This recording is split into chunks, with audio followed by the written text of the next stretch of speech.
What's up, everybody? Philly Soccer Page post-game show. I'm Mike Cervidio here with Greg Orlandini and Nick Fishman tonight.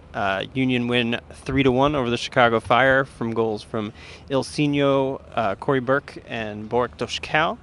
I think big story tonight. Corey Burke finally gets to start over CJ Sapong, who's been ice cold for seemingly the last couple of games. How did you think? I mean, Burke gets the goal. How did you think his performance was otherwise? I thought a little tough in the first half, but I thought he said after the whole team they were adjusting to that kind of weird defensive setup. Yeah, we'll get back to that. Chicago had, but once things opened up a little bit, he was able to find space and he got the goal. I think Burke just has that little extra dimension to his game.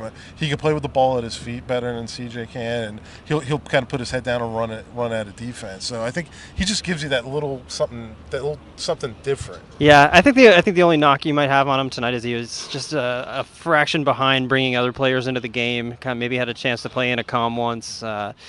So I think strong performance. Another guy with another strong performance tonight was Ilsinho on the right side. One of the better goals we've seen from the Union this year. A little elastico move around Bastian Schweinsteiger, just like we all drew it up, right?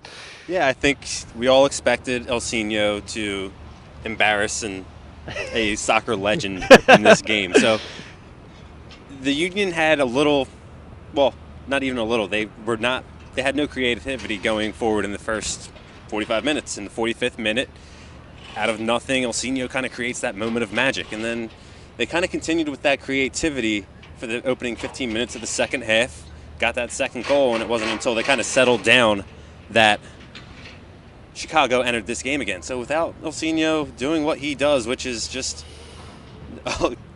magic on the field sometimes, and it's just, without that, who knows if the Union ever break down the Chicago defense in that unique style they were playing tonight. Yeah, well, let's talk a little bit about that. I want to get to a couple more individual performances, but what the hell was that from the Chicago Fire? I think that was one of the most unusual setups we've ever seen from a visiting team here at Talon.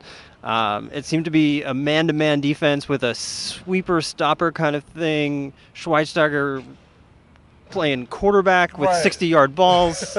just not a setup you're used to seeing. It wasn't a formation I'm used to seeing. It was kind of a three at the back, but not really. Yeah. Where Schweinsteiger was kind of playing that free roll, sliding out of defense into the midfield as needed, but then he would kind of drop back and have the whole field in front of him and be kind of that stopper sweeper kind of guy. And they were man marking, which you don't really see too much in the modern game. Coach Curtin alluded to a little bit. It came up with Chivas playing that kind of style in the CONCACAF Champions League. So, and then apparently it was also played in the 70s, and those are the two times we've seen that style of football. It's really not something you see in the modern game. You see more of the zonal marking, more of the press, but this kind of man-to-man defense threw the Union for a loop a little bit. Yeah, I think it definitely did for that first 45 minutes. Going back to individual performances, it seemed like the Union really got the best out of Borek Doshkal tonight. Some really fantastic set pieces into the box in the first half. He has the penalty goal in the second half. He's got an assist on Corey Burke's goal. Really strong performance from the Union number 10. Yeah, I think it's safe to say we were all a bit premature in writing off Borek Doshkal after his slow start. I mean, I guess we overlooked how big of a transition it would be coming from China to MLS and kind of joining a team already kind of in motion with the preseason. What he does with his passing the last few weeks, you see how special and how much that can open up a defense. It's those curled balls in behind. It's those curled crosses. It's just that vision and that kind of bit of patience, too.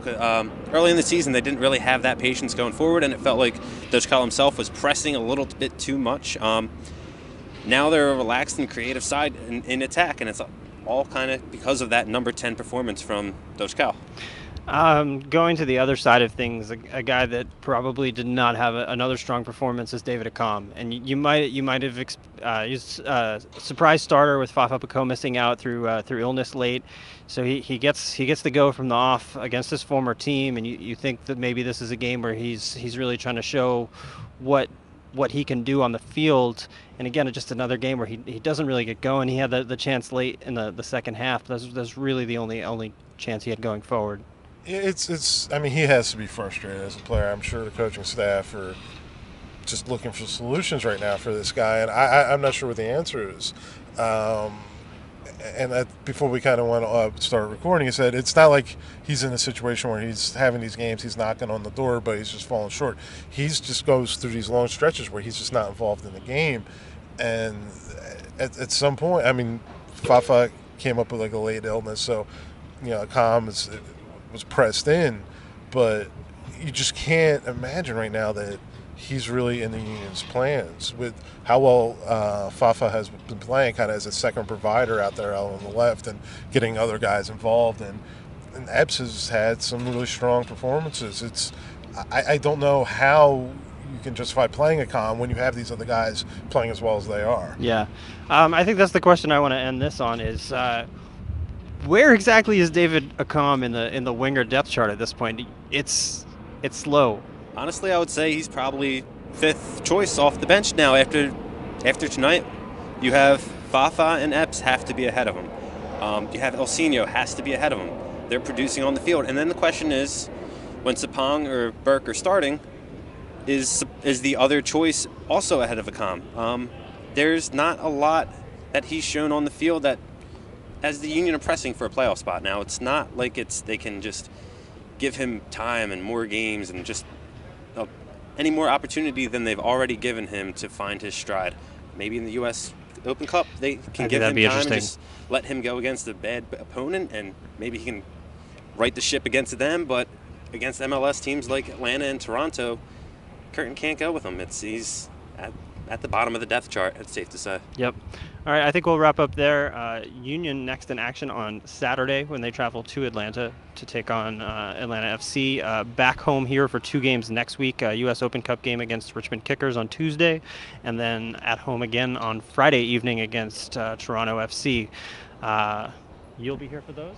I will. So catch Nick Fisherman here for those. I will not be here for those, and we'll catch you next week.